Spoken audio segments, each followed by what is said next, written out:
Hi mga idol! Bago tayo magsimula, isang paalala muna. Ang kwentong ito ay isang fanfiction lamang na isinulat ni Breaker Dreamer at wala ito sa tunay na kwento ng slamdunk o anime. Tayo na, simulan na natin.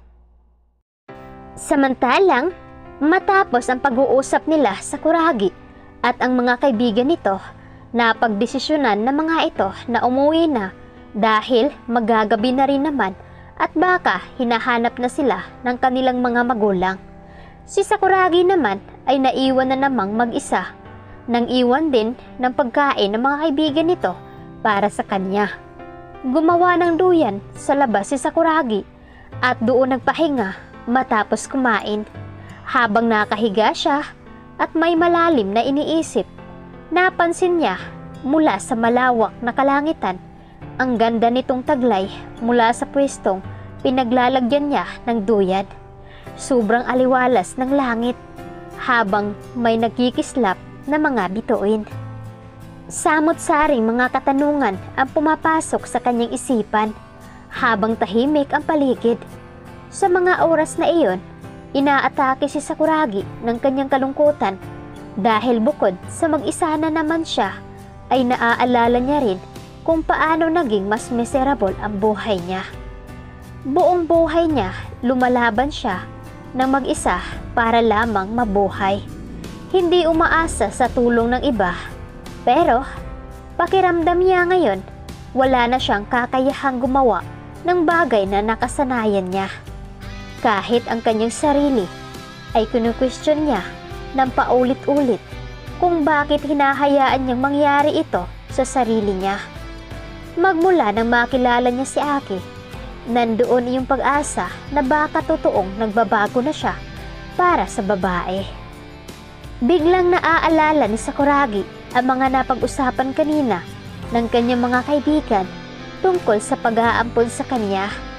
Ilang beses na niyang sinubukang sundin ang sarili niyang desisyon para na rin sa ikakabuti niya, pero nahihiya siya sa matandang mag-aampon sa kanya. Hindi siya ganong kahalaga para ipagpilitan niyang ampunin ito. Ayaw niya rin mag-cause ng trouble doon sa taong magbibigay sa akin ng panibagong buhay. Ayaw niyang maging burden sa iba kung sa totoo namay kaya niya namang mabuhay ang sariling mag-isa. Pero ang marinig ang mga sinabi ni Mito kanina na dapat may gumagabay sa akin na magulang upang maging maayos ang takbo ng buhay. Bumuntong hininga si Sakuragi ng malalim bago inilamos ang kanyang palad sa mukha nang maramdaman nitong may dumaloy na luha sa kanyang pisngi. Napahawak siya sa kanyang dibdib nang mas kumirot ito ng matindi kasabay ng pagbuhos ng kanyang emosyon. Bakit ganun? Kulang na kulang pa rin ako kahit ginawa ko naman lahat na makakaya ko. Do I deserve this kind of pain? Lahat sila magsasawa at iiwan din ako na mag-isa. I'm no longer the Sakuragi I've known. Hikbing bulalas ni Sakuragi mula sa kanyang sarili habang patuloy na umiiyak dahil sa pinagsamang hirap at sakit sa kanyang sarili. Sa mga oras na iyon, makikitaan mo na wala nang naipong lakas si Sakuragi para sa sarili niya. Halos lahat ng sakit na inipon niya sa buong buhay niya ay inilabas na niya. Iisa lamang ang gusto niya, na sana sa mga oras na lubog siya, meron siyang masasandalan at mapagsasabihan ng bigat na nararamdaman niya. Hindi niya na kasi kayang ipakita sa mga taong nakapaligid sa kanya na malakas siya.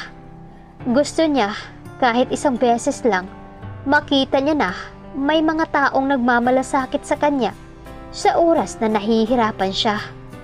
Pagkat na natawa si Sakuragi kahit na walang tigil sa pag-agos ang luha sa kanyang mga mata.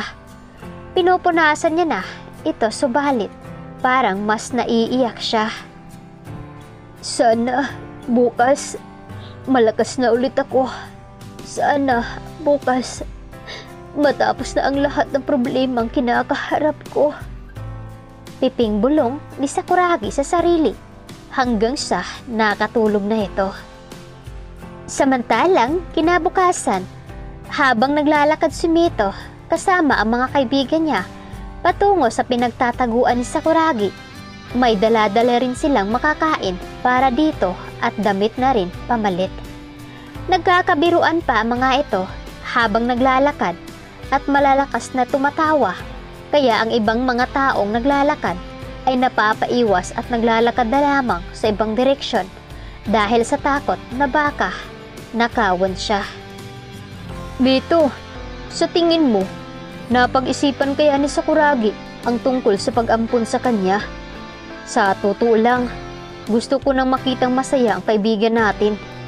Wala na siyang magulang, kaya sure ako na mahirap ito para sa kanya. Mas lalo na mag-isa lang siya. Anas ni Takamiya na nakikisimpatiya sa kaibigan. Hayaan mo, kahit mabugbog ulit ako, sisiguraduhin ko na makukumbinsi rin natin si Sakuragi sa bagay na iyan. Ngising saad ni Mito, naghiyawan naman ang tatlo sa narinig hanggang sa matigil sila sa paglalakad nang makita nila si Rukawa sa harapan ng bahay ni Sakuragi. Nang makita sila ni Rukawa, ay agad silang naglakad ng mabilis paiwas. Ayaw na nilang ma-involve pa sa mga ito dahil sure silang kasama rin si Sakuragi sa mga pag-uusapan. Sandali lang, may gusto lamang akong sabihin. Alam nyo kung nasaan ngayon si Sakuragi. Wala akong balak na sabihin iyon kahit kanino, dahil kahit ako, gusto ko rin siyang tulungan. Kaya kahit ilang minuto lang, makausap ko kayo at masabi nyo ito sa kanya sa oras na pumunta kayo sa kanya. Anas naman ni Rukawa. Nagkatinginan ng apat sa isa't isa bago seryosong tiningnan si Rukawa. Alam naman ni Mito na walang masama itong gagawin laban kay Sakuragi. Pero sa dami na ng problema ni Sakuragi, mas gugustuhin na lang ng apat na wag nang ma-involve sa kahit na sino. Anong gusto mong sabihin? Tanong ni Mito ng seryoso kay Rukawa. It's about Aki. Buntis si Aki. At kailangan niyang makita si Sakuragi bago sila umalis papuntang Amerika. Napaawang ang bibig ng apat sa narinig at halos hindi makapaniwala sa nalaman. Ano? Paanong nabuntis ni Aki? Imposible si Sakuragi ang gumawa nun. Galit namang kwinilyuhan ni Rukawa si Mito dahil sa pangahas na sinasabi nito sa kapatid na babae. Alam kong galit kayo sa mga nangyayari sa kaibigan natin, pero wag na wag niyong babastusin ang kapatid ko nang dahil sa bagay na iyan. Alam niyong mahal na mahal nila ang isa't isa at walang lalaking nilalapitan ng kapatid ko kundi si Sakuragi lang.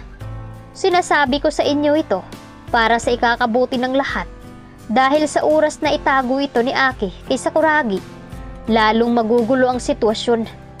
Tanungin niyo si Sakuragi sa bagay na yan dahil alam niyang may nangyari sa kanila ng kapatid ko. Sira ulo siya, binuntis niyang kapatid ko, tapos nagtatago siya ngayon. Galit na asik ni Rukawa. Alam mo ang sagot sa bagay na iyan, Rukawa. Ang pamilya ni Aki ang may kagagawan kung bakit mas naging miserable ang buhay ni Sakuragi ngayon. Kaya wag mo kami o si Sakuragi akusahan ng masama dahil wala siyang ginagawang mali. Asik ni Mito. Hinawakan naman ni Takamiya si Mito sa balikat na tila pinipigilan itong lumapit kay Rukawa. Parihas lang ang gusto natin para sa kanilang dalawa. Kaya mas makakabuting sabihin niyo sa kanya na nasa Osaka si Aki. Puntahan niya bago mahuli ang lahat. Saad ni Rukawa bago umalis at naglakad palayo. Mito, anong plano mo? Sasabihin mo ba kay Sakuragi ang nalaman natin? Umiling si Mito sa tinanong ni Noma. Nakakaloka pare. Gulat na tanong ni Okoso. Sinabi ko na sa inyo, ayoko nang ma-involve ang kaibigan natin sa kahit na anong problema. Magalit man siya sa akin, pero ito lang ang alam ko na paraan para mabawasan ang bigat na nararamdaman niya. Dahil sa oras din na malaman ng ama ni Aki na buntis ito, mas magugulo ang sitwasyon nilang dalawa. Anas ni Mito na naiintindihan naman ng tatlo, subalit nahihintakatutan pa rin sila dahil kasama sila sa maglilihim ng pagbubuntis ni Aki. Hay, ang daming problema. Bulalas naman ni Takamiya bago bumuntong hininga. Ano nga kaya ang reaksyon ni Sakuragi kapag nalaman niya ito na magkakaanak na siya dito kay Aki? Kaya abangan pa rin natin ito mga